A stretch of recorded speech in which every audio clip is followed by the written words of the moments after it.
Hello, world! Welcome to this podcast called Unlocking Miracles, Janagy's the Guide to Life, Love, and Leadership. Kamusta kayo mga miracle workers? I am so happy that we are interviewing somebody who is special and somebody who actually um, I admire in terms of business. Yan. So, let me introduce you to her. Ayan. So just to give you a background about her, she is better known as social media as Mommy Negosyo, a teacher turned serial entrepreneur, once an epic business failure, who's now a transformational coach and a mentor towards business success. Without any business degree and no mentor, she and her husband failed in more than 20 businesses and got into millions in debt. In her 40s, she hit rock bottom and almost lost everything, her family, kids, and even her own life. Until God intervened. He sent her book authors, seminars, leaders, and her franchisors from whom she learned and applied the right lessons at the right time. She attributes it to God's grace that she and her husband were able to turn their businesses around and eventually pay off all their debts in their mid 50s. Now retired and with her children, taking over the businesses, she dedicates the rest of her life to helping at least 10,000 Filipinas avoid the mistakes she committed and to grow their businesses faster and easier. She is now the certified business mentor and transformational results coach that she once needed desperately but never had. So, to reach as many Filipinas as possible, she now shares her lessons almost everywhere as a certified level 1, 2, and 3 business mentor of Go Negosyo and as a volunteer mentor in the Negosyo Centers of Department of Trade and Industry, as well as a social media personality called Mommy N, short for Mommy Negosyo, through her daily videos on YouTube, Facebook, Instagram, and TikTok, as well as her podcast episodes. Friends, help me welcome here at Unlocking Miracles, Mommy N. Hi everyone. Hi everyone who are listening. Hi Janice, ang aking idol. Kumusta ka? Woo! I'm What so a pleasure to happy. be here. Yes, it's an honor for you to be my guest here in Unlocking Miracles. First off, I'd like to ask you, Mabi N, what are you grateful for today? Oh, I'm grateful for ticking off a lot of things that I should be doing since Monday pa. Ang dami-dami kong dapat gawin. Medyo na-tick off ko na sila ngayon, isa-isa. Kaya I'm Oh, very that's good grateful to for know. that. Yeah. Yeah. Ayan. So, for the benefit of our viewers, paano ba kami nagkakilala ni Mami N? It's through Coach JC Libiran. No? Magkasama Mm. kami sa community ng Inspirepreneurs. But as we discuss in one of our talks, na-realize namin na matagal na pala kaming nagkasama. Hindi lang namin alam. Kami pala yun. Di ba? Yung sa book writing program ni Brother Bo Brother Sanchez, when Bo, yes. that was, I think, in 2013. And then, Mm. nagka-reunite na lang kami ulit dun nga kay Coach JC was 2020. Tama ba yun? 2020 or 2021. Yun Yeah. yung dun tayo nagkasama. So, I'm very excited to learn more about the miracle stories na i-share sa atin ni Mami N. But before that, nakwento ko na yung background sa kanya. But let us hear it from the lady herself. Ano yung kanyang, what made her, ano yung journey niya that led her to becoming the person that she is right now. Yan. Kwentuhan mo kami, Mami N. Sige, medyo mahaba-habang kwento, no? Kasi 40 years, no? Dahil sa puting buhok and alam na, mga medyo may edad na mahabang magkwento. I'll try to make it short for you. Okay? All right. So, yun yung kala ng mga tao, no? Gusto ko talagang magnegosyo. Actually, sa totoo lang, ayaw na ayaw kong magnegosyo. Because even as a child of 3, my ambition has always been to be a teacher. No, never a business owner. Siguro dahil nakita kong kung ilang beses na na-bankrupt yung aking parents sa journey nila dahil ako yung panganay. So medyo may isip na ako na feel ko na although hindi ko alam yung word na bankruptcy, pero probably in my little brain, I could sense that business is not a fun place to be. So I wanted to become a teacher. Both my parents were teachers before they got married. Pero nung kinasal na sila, they decided to leave their teaching to go into business. So sa awa ng Diyos, hindi naman ako very religious, but then somehow I think I have some sort of a relationship with God. And I dreamed to be a teacher, so I studied hard to become a math college instructor. No? Kaya nung 21 years old ako, na-realize ko yung dream ko. And I'm very grateful for that. Tapos when I turned 25, yung dream ko pa, hindi ba, lahat naman tayong mga, most of us Filipinas, we just want to get married, have work, get married, and then have children. So I became a mom at 25 years old. And life was okay, hand to mouth kami, pero okay lang, masaya, no? But then he became unemployed when our baby turned 1 month old. So dahil nagtuturo ako noon, na feel ko na parang, teka, kukulangin na yata yung gatas ni baby. So I needed to have a sideline, or side hustle ang tawag nila ngayon. So that's what I did. I started to sell anything and everything. And actually ang motivation ko doon is not to really to have lots and lots of money, hindi yung super yaman, but just to have time to play with my baby and just to be able to feed my baby. Okay? So kaming mag-asawa, hindi kami business course graduate at wala kaming mentors dahil both our parents were not successful business owners at that time. No, my father had to go back to teaching because na-bankrupt nga yung business niya. My mother was working for my lolo, and my mother-in-law was a housewife, and my father-in-law also stopped his business because of some government regulation. So wala talaga kaming mentor. So yon, nagnegosyo ako sideline, which was okay. Kumita naman ng enough na money for me to resign. Kaya okay lang ang mag-resign dahil for me is I'd rather be with my baby than in a classroom. Ayaw ko yung at a certain time dapat nandun ako sa isang classroom at ito yung ginagawa ko, ito yung sinasabi ko, try go yon. Tapos mamaya calculus naman. Ayaw ko yung ganon, no? I found out that I did not like that kind of life. Just like you, Janice, no? Parang, ito ba yung ambisyon ko? Teka muna, no? So when I started earning a little bit more, I said, it's time to resign. So I'll have time freedom to be with my baby. So yon. So wala kaming puhunan noon dahil hand to mouth nga kami. So we just borrowed from friends and relatives. And we also bought on consignment, meaning to say, nilalapitan namin yung mga suppliers and say, can you, mga friends naman namin, kaklase namin noon, mga kakilala ng husband ko, can you sell this to us and then we will just pay you when we will already have, pag binayaran na kami, tsaka kami magbabayad. And umokay naman sila. So doon kami nag-umpisa. And yeah, so one thing I will credit my husband with is he's very good in saving and handling money. No, usually sa ating mga couples, 'di ba, ang babae ang humahawak ng pera. Hindi ako 'yon. Siya 'yon. Siya yung magaling doon. And then he will say, "Oh, do not buy this, do not buy this." And he has this habit of, probably it was also because both our grandfathers, both sides were Chinese. Tapos yung mga lola namin Pilipina, and therefore we were really trained to save as early as possible. And that became a culture. Even sa mga anak namin, na ipasa namin yan na hindi kami bibili ng installment, hindi kami bibili kung wala kaming pera, pag-iipunan namin. And that was a culture or a trait that my husband has until now. So yon. So because of that, yon, we were able to earn enough for me to resign.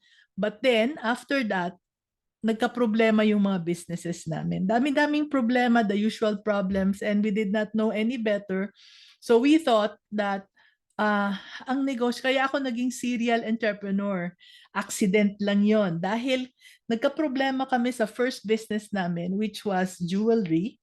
No? Naglako ako ng jewelry nag-umpisa ako ng bigas, naglako ng bigas, tapos ng mga itlog, ng mga small appliances, mga plancha, mga rice cooker, at kung ano-ano pa. Tapos hanggang nagbebenta na ako ng refrigerator na medyo mga ganung kataas. So talagang dinideliver namin yon dati, no? Yeah, we were in Zamboanga City then. And from there, the people ask us for watches. And finally, may nagtanong, Paul Bernardo, one of my co-teachers sa Ateneo where I was teaching, Ateneo de Zamboanga. So sabi niya, I want a diamond ring. And hinanap po siya ng diamond ring. And from there, sabi ko, ang okay pa lang jewelry business dahil hindi kailangan ng delivery, hindi kailangan bitbitin, nasa wallet ko lang. So slowly I shifted to jewelry and nagpedal ako ng jewelry until finally I was able to resign. So yon, the jewelry business had some problems after I resigned. So from there, sabi namin, ay hindi okay itong jewelry business. Try muna natin yung iba. Hindi muna namin binitawan. Nag-try kami ng iba na hindi okay. Tapos another one and another one. So kaya ayun, yung nakwento mo na we open and close businesses actually more than 20 businesses. And we learned through trial and error for mga around 30 years at doon kami nagkautang-utang. So, yon. Yeah, so at a certain point, ang super laki na ng utang namin at wala na kaming pambayad kasi mangungutang kami para bayaran yung interest nito. Tapos mangungutang na naman kami sa pangatlong tao para bayaran yung interest ng pangalawa tsaka dun sa first one. And so on and so forth hanggang lumaki yung aming utang. And it reached a point na kaming mag-asawa, hindi na kami nag-uusap dahil nag-aaway kami. Every time na mag-usap kami, we would blame each other for our situation. And even mga anak, siyempre pag nag-aaway yung mag-asawa, kahit na hindi kami nag-aaway sa harap ng mga bata, nafe-feel nila yun eh. 'Di ba? So affected sila. And therefore, yun, sinabi ko nga, as I hit rock bottom, God intervened. And dahil sa kanyang amazing grace, yung aming out of the more than 20, merong 5 kami na na-turn around. So all throughout, yung jewelry business namin, hindi namin binitawan. So actually, sa totoo lang hanggang ngayon, it's still there.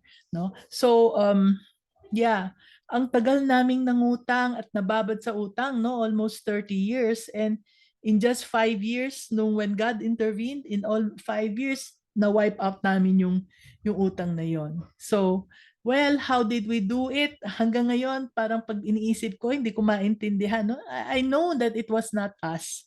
It was really God's hand na who created daily miracles. Ang dami-daming miracles na hindi ko na talaga mabilang. Yan. So, yun yung long story of longer story of the long story. Ang ganda. Very, ano pa yon, the compressed version. Kasi Oo. narinig ko yung kwento na yan nung during our one-on-one meeting ni Mami N. And what I really picked up from this journey ni Mami N is, with all the mistakes in the past, parang nandun siya dun sa never giving up attitude. 'Di ba? Talagang nagpatuloy lang siya sa buhay. And I think that sets us different, no? Yung pag you continue on, you keep on moving forward.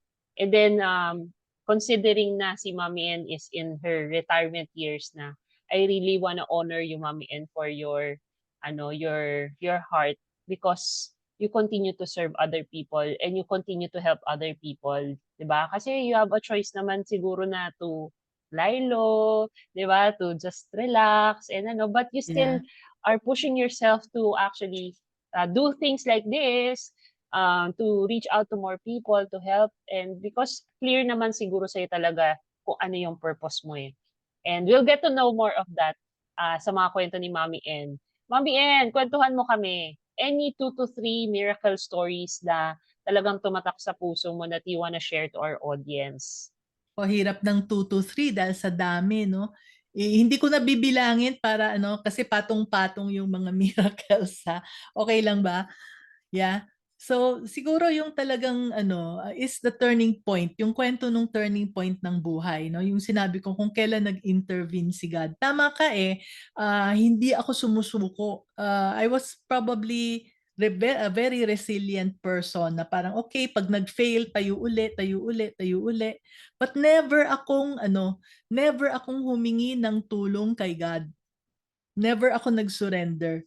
Parati lang pag nagkakaproblema na darating na yung cheque, bine-blackmail ko pa si God eh. Sabi ko, sige, pag na-bankrupt ako God, tingnan mo yung mga taong yan, no? More than 100 employees, mawawalan sila ng trabaho, so pababayaan mo ba sila? Ganon kami mag-usap ni God, parang just like how I talk to my father because my father loved me so much that I can just joke with him. So that was how I would pray to God. I would also sometimes during the painful times, I would be journaling to him also, writing love letters kasi yun din yung naging training namin sa mga retreats sa Ateneo, write love letters to God. No, but etong miracle na to was about around 2000, year 2000 to 2004, I think. Hindi ko masyadong matandaan yung exact year, no? Pero we were at the rock bottom na, no? Sabi ko nga, my marriage was falling apart, na puro away-away na lang kami. So it was so bad that hindi na kami nag-uusap for many, many, many months until finally, nahirapan na ako to be lying there with him every night. Tapos parang hindi kami, parang kaming strangers. So I decided to move out na of our room. Doon ako nagstay sa kwarto nung anak namin, mga bata. Nandun ako. Because I think the eldest was already in college then, so I was occupying her bed. So for years, no, so hirap ng buhay namin noon, no, we did not, hindi kami maluho. All the business, all the money that we have was all placed inside the businesses. Kaso nalulugi yung mga negosyo one after the other. To the point na even my kids and I did not buy anything anymore for years. Hindi na kami nagsha-shopping unless meron silang event. And kapag bibili kami noon, it was ukay-ukay. But still, even at that time, hindi ko kasi ugali yung mangutang ng credit card. That's one thing I never did because I know how big the interest is. And I also was very disciplined that ang utang namin ay para sa business lang. We don't have any utang for our personal things because we would save up for anything that we want. So, yun. So, lumalaki ng lumalaki yung utang namin every day. And there is the point na nakita kong the only solution, kasi million na nga, was to kill myself and to make it appear, di ba, mga double indemnity clause na kunyari accident, para yung mga anak ko at least meron silang makuhang pera at mabayaran ng konti yung utang namin. No, the insurance policy was not enough. The amount was not enough to pay for the whole utang, pero at least mabawasan man lang yung utang para magkaroon na lang sila ng konting breathing space. So that was what I was thinking of, no? So kung mas maliit ang utang, siguro with my husband there, kaya na nilang bayaran yon dahan-dahan. Kumikita pa naman yung mga business eh. So ang galing kong magplano. I've always been a planner. So I planned out and I would execute them. So, ang dami kong naplano, hindi ko na yung iba matandaan, no? So, but what I can think of now are three. Kasi ito talagang ginawa namin I invited my sister-in-law to go to a trip. Okay, so ang bala ko, number one, gusto kong magpasagasa sa bus along the highway. So we went to a city in Mindanao na mga highway doon, nasa city pero ang bilis-bilis tumakbo. Tapos, next nakita ko rin, I was looking for opportunity, nakita ko dun sa hotel na tinirhan namin, merong water heater na merong wires na gano'n. Di ba, tubig plus kuryente, di ba siguradong patay yun. yun yung iniisip ko, nagpapakuryente ako dito. Tapos, o kaya, dito sa truck, no? Kinausap ko rin yung isang pamangkin ko na meron siyang fish truck. Sabi ko, pwede ba akong mag-hitch na lang doon para hindi na kami magbabayad sa bus? Okay, sabi nung pamangkin ko. Iniisip ko, at a certain point, I would just fall from the Kaya doon ako umupo sa may pintuan. So, ang nangyari is, even hindi kami nag-uusap na mag-asawa, nung paalis na kami, nakapack up na ako, kinausap ko siya, lumapit ako sa kanya, sabi ko, oh, eto ang susi sa safety deposit box, ha? Nandoon yung insurance policy at ako'y bebiyahe.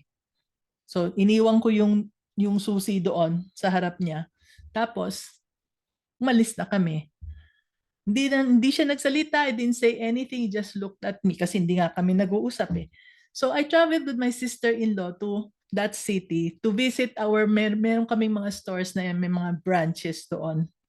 So, ang now that I look back, every time I tried to take my own life, ang nangyayari, yung sister-in-law ko ang naa-affected. For example, one day, the day that I decided na magpapasagasa ako sa bus, bigla siyang nagkwento, alam mo ate, kamuntik na akong masagasaan ng bus, sabi niyang ganon. And na-shock ako, sabi ko kay Lord, bakit siya? Ako yun dapat. Di bale na, sige bukas. Bukas sabi ko, magpapa-electrocute ako dito sa water heater. So hinahanda ko pa lang yung mga clothes ko at maliligo ako. Lumabas siya bigla sa banyo. Ay, kamuntik na akong makuryente ate doon sa sa water heater na yon. Napaisip na naman ako uli. Bakit naman siya? Ako yon, mali Lord, mali. Yan, no? Tapos sabi ko sige, di bale, try ako uli pero siguro kailangan pag magpapakamatay ako, dapat hindi halata para hindi mahalata ng insurance. Dapat medyo beauty ako ng konti. So I put on my makeup. I wanted to put on my makeup pala. Nagplan ako na mag-put on makeup para kunyari natural na natural. Nung pagkabukas ko ng aking makeup kit, na-shock ako because there among those makeup, nandoon yung susi ng safety deposit box. Sabi ko, paanong nangyari ito? And nung nakita ko yon, nagulat ako, sabi ko, bakit kaya nangyari ito? I don't know what happened. I'm sure my husband did not put it back because I left already after leaving the key. So that to me is one of the biggest miracle.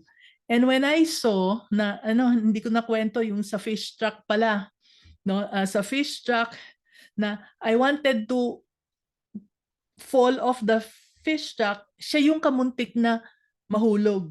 So 3 instances, 3 plans, hindi natuloy. Tapos after that, I saw the key and I said, ayaw mo talaga Lord na ako yung mamatay. Kasi useless akong to try to kill myself eh. Dahil pag namatay ako, walang susi, wala pa rin, hindi makiklaim yung insurance. Kainis naman. Inis talaga ako kay Lord noon. Pero sabi ko, di bale na, uwi na lang ako ng Zamboanga. So I went back. Hindi ko naman ma-text yung husband ko kung bakit nandito yung susi and all. Wala pang text noon that time. Pager lang noon ang uso noon. No? So looking back, no, yeah, I guess that was a miracle. Okay, he stopped me and he gave me the stern message na, sige, ituloy mo, madidisgrasya yung sister-in-law mo. Siyempre, ayokong mangyari sa kanya yun. Diba? So, yun. That was probably a smaller miracle to a bigger miracle. Okay. So, siyempre nakauwi na ako. Andun na yung safety deposit box key. So, pwede na naman. Okay, so I was really relentless, no? I decided, decidido na ako eh. And at that time, masakit yung aking the pain. Ewan ko if you have reached that stage, no? I hope nobody reaches that stage. I was at that stage where the pain that I felt was really physical. Dito sa chest ko na masakit. It's so painful that I cannot even cry. Kung minsan sabi ko, manunood kaya ako ng sine na para yung nakakaiyak para maiyak ako, hindi ako makaiyak. It's all bottled up in. Okay, so yun lang ang talagang nararamdaman ko. And so what, sabi ko, I don't want this pain to be here forever. Alam ko, merong mga catechism, merong mga kwento-kwento na sabi nila, if you kill yourself, you will suffer, you will burn in hell forever, di ba? So, if you will burn in hell forever, Di bale na, sabi kong ganun. Nothing is more painful than this pain that I am feeling now. So, I could not imagine na yung hellfire would be worse than this. So, desidido talaga ako. As long as sabi ko, I'm willing to burn in hell as long as my children will not inherit yung utang ko because of my stupidity na nagkamali ako dito sa mga trial and error na business na to. Okay? So, nag-isip na naman ako. And at that time, usong-uso yung mga Bangkok pills. I don't know if you naabutan mo yun, Janice, no? Yung pampa-reduce na Bangkok pills. I did not want to lose weight, but then I bought Bangkok pills. I bought a lot, no? And every night sa news na nababalitaan ko na itong artista namatay sa overdose, itong ganito, itong babae namatay sa overdose. So I was ready with colorful na Bangkok pills. And one night, so what I did was I kissed my kids goodbye. And ang ginawa ko, nilaklak ko yung daming pills. I don't know how many. So sabi ko, goodbye na. I don't want to wake up anymore. And bahala na kung aksidente o hindi, I just want out of here.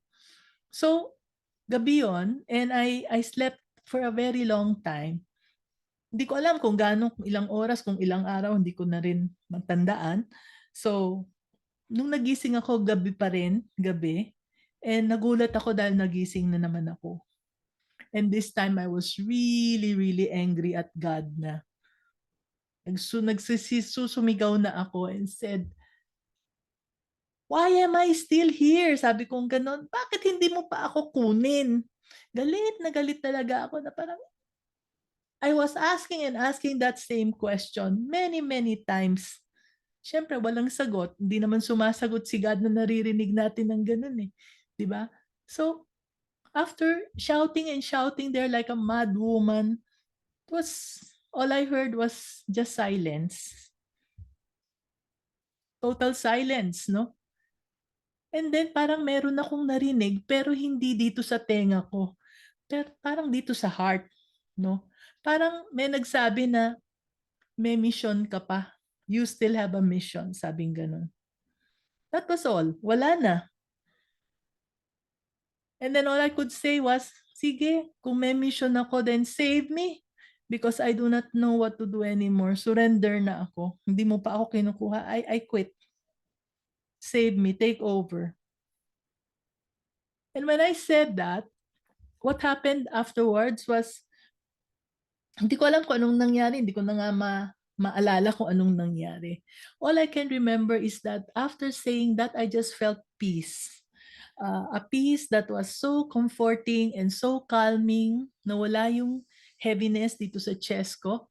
And I guess looking back, that was the pivotal moment. That was the miracle that stopped all attempts. Na hininto ko na yung attempts at killing myself. Parang wala na. Surrender na ako. Hindi ko na alam kung ano pang gagawin ko. And yeah, that was the miracle. That was the miracle na yung pala, no, now looking back, yung pala, sabi nga nila, God is a gentleman. He will not intrude if you do not ask Him to help you. Kahit na nandyan na, naglulupasay ka na, pag hindi mo sinabing, Lord, take over my life, wala. No? So, but the moment I just said that, hindi na ako nagba-blackmail, kundi, yun na, hindi ko na alam kung anong gagawin ko. I surrender. And, yun, the miracle, the biggest miracle is how we got out of that pit of where we are. It was something that we could not even imagine. Okay, so after many months of not talking to my husband, suddenly after a few days, not right there and then, but after a few days, my husband just came into my room one day and he started talking. He said, I will be leaving for the States kasi meron naman kaming visa noon that time. Magti-TNT ako, I will send back money home to pay for our debts. Sabi ko, sige, magkano bang utang natin? So, inumpuan namin. Nakakatawa kasi hindi na namin alam kung magkano yung utang namin. It was that bad. No? So, when nilista namin itong si ganito, ganyan, we were so shocked to find out how big it was. Na-shock siya, na-shock din ako. And then we started talking. We were sitting side by side ganyan sa bed. Sabi niya, paano tayong napunta dito? Yon.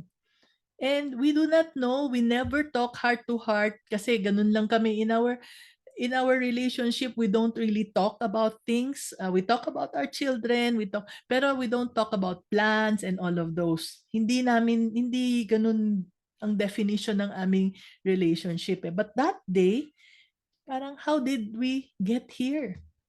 And how do we get out of here? So, nagkaroon kami ng wisdom. I also think that that is another miracle. Parang, okay, anong nangyari? Anong nag-work sa buhay natin since we got married until now? What worked and what could work better for the two of us? So, yun, what we realized was that we did not play to our strengths, no? Marami siyang kagalingan tulad ng paghawak ng pera, no? And ako naman, meron din akong mga strengths ko. So, we made conflicting decisions, and then dahil mali-mali yung decision namin, hindi pareho yung decision namin, so nag-aaway kami and we would blame each other. Okay? So, eventually we said, sige, what if we will play to our strengths? I-divide natin yung mga trabaho dito para hindi tayo nagbe-blame one another. Ikaw ang humawak ng pera ng business from now on. Ikaw ang humawak ng mga sales kasi magaling siya sa sales. Ako naman ang hahawak sa internal, sa mga leadership training and all of those HR stuff. And then I will look at the other stuff, mga purchasing and inventory. Tapos, let's try just for 1 month. Sabi ko, let's try. What if we just try? And then nag-agree naman siya na, sige, subukan natin. No, that was on August. Sabi namin, sige, pag hindi to nag-work, okay na, you can leave na for the States. So it was in an August, and with God's grace, until now, he never left because things slowly started to work. Ang daming miracles ang daming synchronicities. Hindi ko na mabilang yon, no? But maybe some of these are ito. Nagkaroon kami ng mga competent na new team members namin, mga employees namin, yung mga leadership na employees, the leaders. They came and joined us, and then even the older ones nag-shape up, and the teams, maraming teams yan sa 5 business na yan, started to work together to help us run our business. Okay, yung mga hindi naman talaga makasabay, nag-resign. Slowly, one by one, they resigned. And that was good, and they are now in a better place. So happy sila, happy rin kami. No?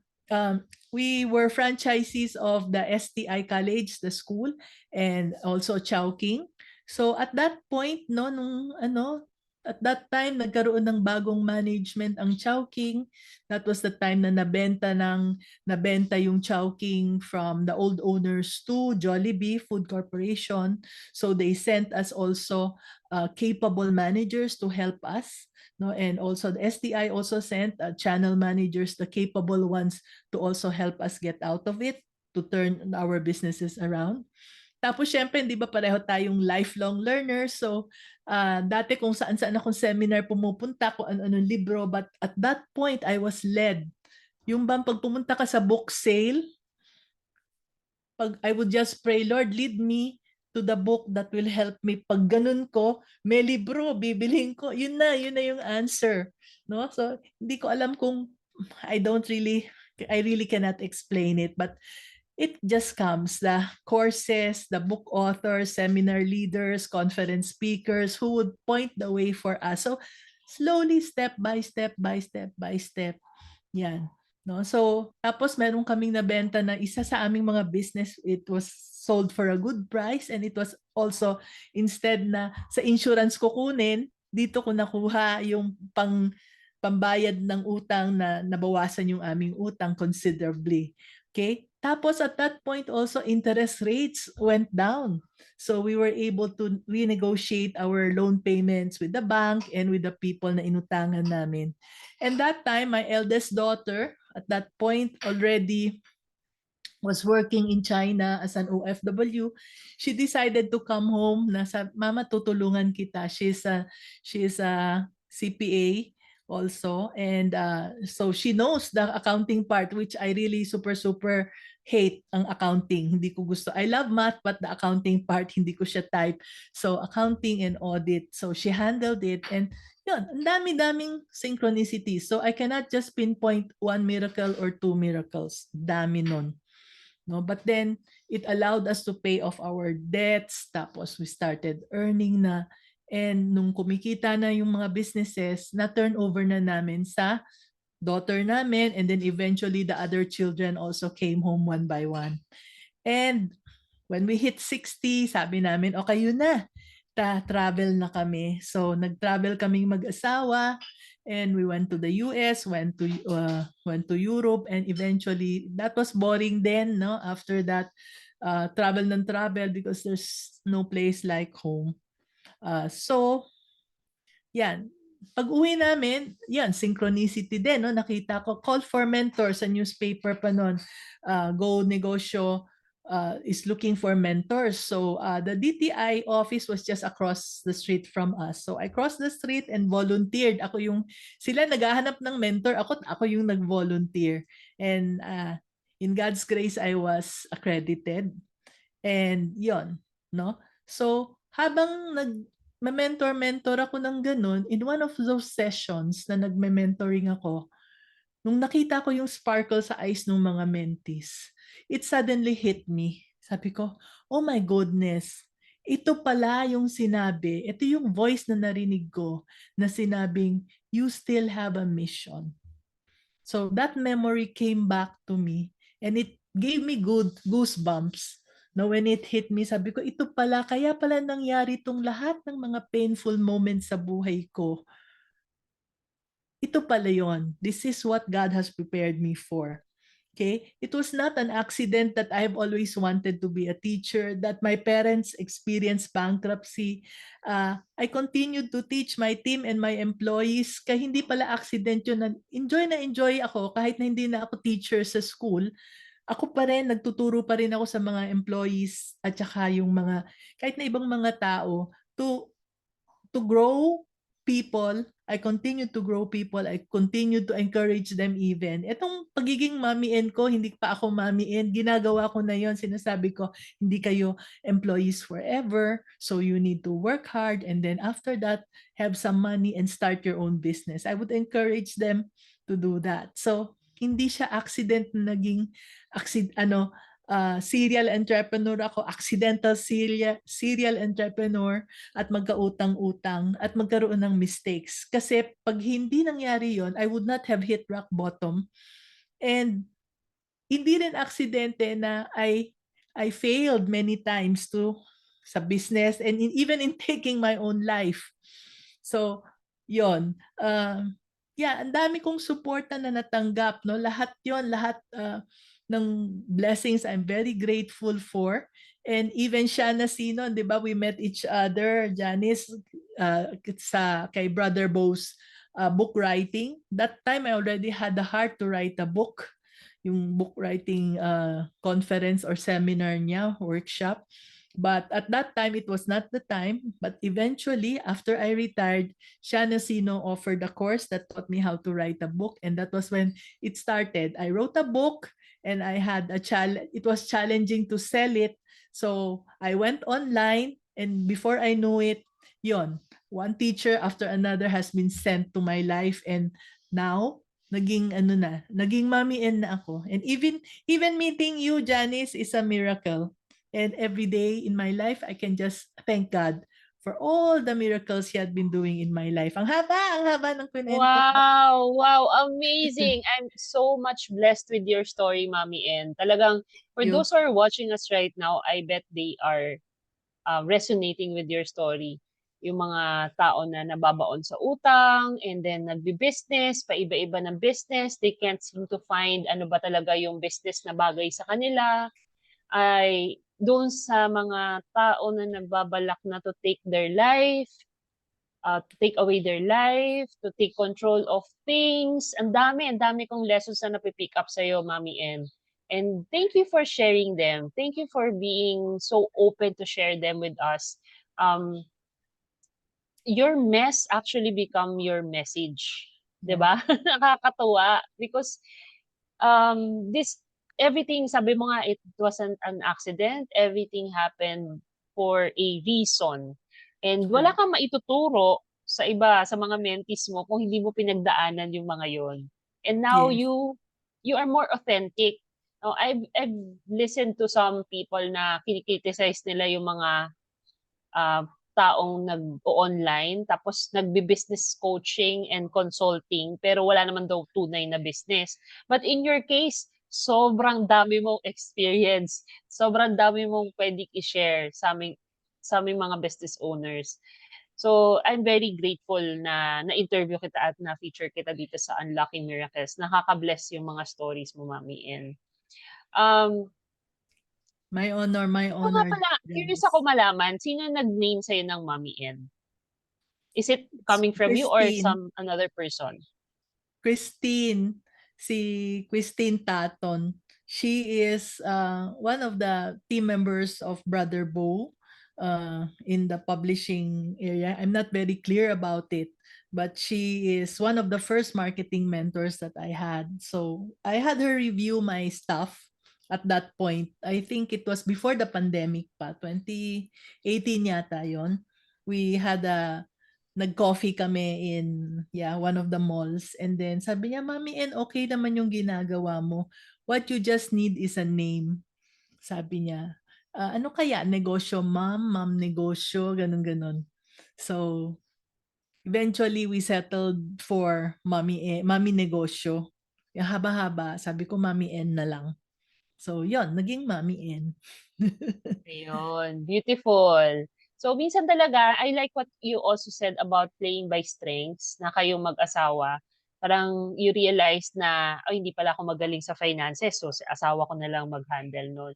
So, ganun din, no? So, this is a good lesson for us na if you feel na hindi nyo area of expertise yung isang bagay, why not try to look for help and ask for experts to help you out? Like in branding, like si Mami N, di ba? It's also good that you get somebody to like give you suggestions as to how you would brand yourself. Ako rin, I branded myself as Janergy um, because of another mentor din na nagsabi sa akin kasi full of energy daw ako kasi lagi. Parang Oh, non-stop, parang laging may energy, laging maraming Energizer ginagawa. Bunny. Oo, parang gano'n, no? And because my name is Janice, so naging Janergy naman. So I use it na in my content to just to brand myself as that person that and the energy that inspires, encourages, and uplifts people. Okay, sige. Mami N, I have one final question. Ang sarap ng kwentuhan natin. Hmm. This final question is something related to actually what you already shared to us, no? So, yan. Di alam ni Mami N na tatanungin ko sa Oo kanya nga to. eh. Okay. So, Mami N, if you were to be born again, would you want to have a different life or would you want to go through the same thing that you have gone through? Absolutely not. Knowing what I know now at this age, I even my husband would say, "Oh, would you have married somebody else?" I said, "No, I would have still married you. I would still have this life kasi how can God help the people whom I am mentoring kung walang mamiin?" 'Di ba? Kung hindi ko pinagdaanan yung hirap, yung mga challenges na talagang sumuko-suko ako, then I'm not saying I'm the best person, but I'm an instrument. At ako yung ginamit niyang instrument with my life. So, pag nagtatanong sila, ano ang business mo? Ang daming nagtatanong sa akin eh. Anong business mo? I would enumerate all my businesses to them. Tapos you can see them. It's still, some of them are still there. So, anong karapatan mong magturo? Ay nako, 20 years, more than 20 mistakes ko. Yan lang mistake ko na ituturo ko sa inyo. Siguro, ang laki-laking savings nyo na. 'Di ba? So, the proseso yun eh. I had to go through all those things. Kaya every day, whatever happens, like what you shared to me, na parang, oh, kahit na masakit, yung feedback, no? Sabi nga nila, there are no mistakes, only feedback. So, kapag nagkamali ka, okay, ibig sabihin nun, hindi tama yung dinaanan mo. Then, it's a feedback to you that you take another road. So, which means that all of these mistakes were just feedback for me to be the best I can be so that I will be here today as Mommy N to share what I know, yung pinagdaanan ko, para maituro ko sa inyo na huwag kayong dumaan dyan kasi may ahas, kasi merong lubak-lubak dyan. Etong this is a better road. Pass here. Because I passed there, I got hurt. This is a better road. This worked for me. Come in, I will lead the way. So that is my mission here. For the rest of my Oh, life, as long as I can, eto yun. Kaya, no regrets. I'll do this all over again. yes. And I believe in the saying na kapag clear sa'yo yung mission mo and you're actually doing it, umaatras yung edad, bumabata. Sana. Ayan o, like Mommy N, kita niyo naman, di ba? Oh, blushing si Mommy N ngayon. Mistisang-mistisa talaga. Okay, any last words po, Mommy N, viewers? Inspiration, motivation, especially for those who are like giving up on life na, on their business. Yan, feel free to share po. Right. Yeah, it's basically, sabi mo nga, no, thoughts. Everything comes from thoughts. Kaya yung aking goodbye message is be business-minded Pinoy. So, kala natin pag hindi tayo graduate ng business course, hindi tayo magsasucceed. Na true, because marami dyan, even si Tony Tan Kak Tiong, who founded Jollibee and the group of companies, is an engineer. He's not a graduate of a business course, but he succeeded in business, no? So, kaya nyo yan even if you did not graduate from a business course. What you just need is to have at least one mentor. Tony Tan Kak Tiong and many of the people around you who are successful had many mentors. So look for a mentor who can help you. No, it does not have to be me. Marami dyan. No? So kung may utang naman kayo because of all the business mistakes or personal mistakes that you have committed, just be hopeful. No? Again, a mentor can pull you out kasi kung minsan yung pananaw natin, eto na lang utang-utang, imposible. But then somebody outside, a mentor, by the way, when you look for a mentor, look for somebody who has been there. Yung nanggaling na doon, hindi yung nagbasa lang ng libro tapos magiging mentor na. No? Kaya tinatawag na mentor, that ang ibig sabihin is, dinaanan niya na yung what you are undergoing now. And kaya kanyang i-lead out of that pit. Okay? So, yeah, if you're having financial problems, relationship problems like me, and you think that there's no way out, don't lose hope kasi there's a loving and benevolent God who's just waiting for you to ask Him. Ask Him to come into your life and to take over your life so that He can help you. Okay? And yung iba sa atin, no, guilty kasi I have not been a good daughter. So, kaya siguro hindi ako tutulungan ni Father God. You know, fathers, forget it. Tayong mga nanay nga, hindi ba? Mga nanay, kahit na nagkakamali yung ating mga anak, hindi naman tayo nagte-take score na, it's so easy for us to forgive. What more of our Heavenly Father? Okay? I am not a church goer. I'm not like Janice na ako ay delinquenting Katoliko. But I really pray to Him every day. I journal and write love letters to Him, and even angry letters. Sometimes I would pour my heart out to Him. It's that relationship that I have with my Heavenly Father. So if my earthly father was so forgiving of my wrongdoings, what more of my Heavenly Father? So just go and ask and talk to Him, and all you need to do is to ask. So yun lang siguro, na wag mawalan ng pag-asa because there is always hope. Yan. Wow, beautiful message. I love it. Sobrang nagsisink Thank you. talaga yung mga natin, mga words natin saka mga thoughts natin, Mami N. Thank you very much po talaga. Okay, so for our viewers, if they want to connect with you, Mami N, what's the best way to connect with you po? Nasa halos lahat na social media nandoon ako. You can look for me sa Facebook, TikTok, YouTube, Instagram, LinkedIn, and in Apple or Spotify podcasts. Just look for Mami Negosyo. Yun yung madaling tandaan, Mami Negosyo lang i-search natin.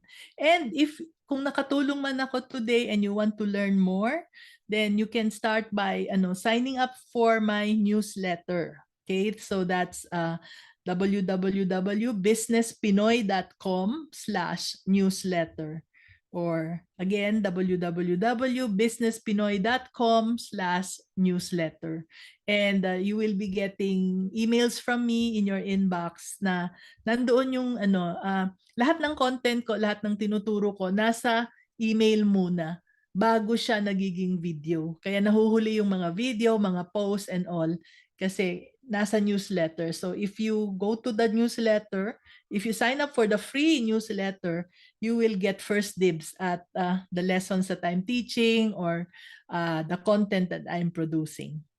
Oh, Yeah. nice. Thank you. Hopefully in the future we get to collaborate for a certain event like probably a business or wealth summit. I don't know. Yay. I love that. Yes. I Di love that. ba? Ayan. So for the viewers, listeners, ayan, feel free to reach out to Mommy N, especially if you have a business, a startup, or you're in that stage that you wanna pursue another business, no? Wag na po tayong magpahirap sa sarili natin. Oh, Ask the help from a mentor, and truly right. Mommy N will be able to guide you and mentor you well.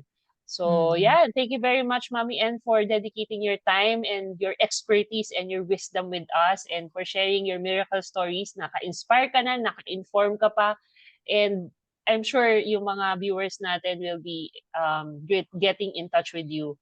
And of course, meron si Mommy N na mga weekly webinars na sinimulan na natin actually, Oo, no. tsaka So lives, yan, so Facebook yan lives. ano po niyo po yung mga FB lives niya. So if you found value in this interview, I'm encouraging you to subscribe, rate, and also share this to your friends and families. Thank you very much for watching Unlocking Miracles. And I hope to see you in the next one.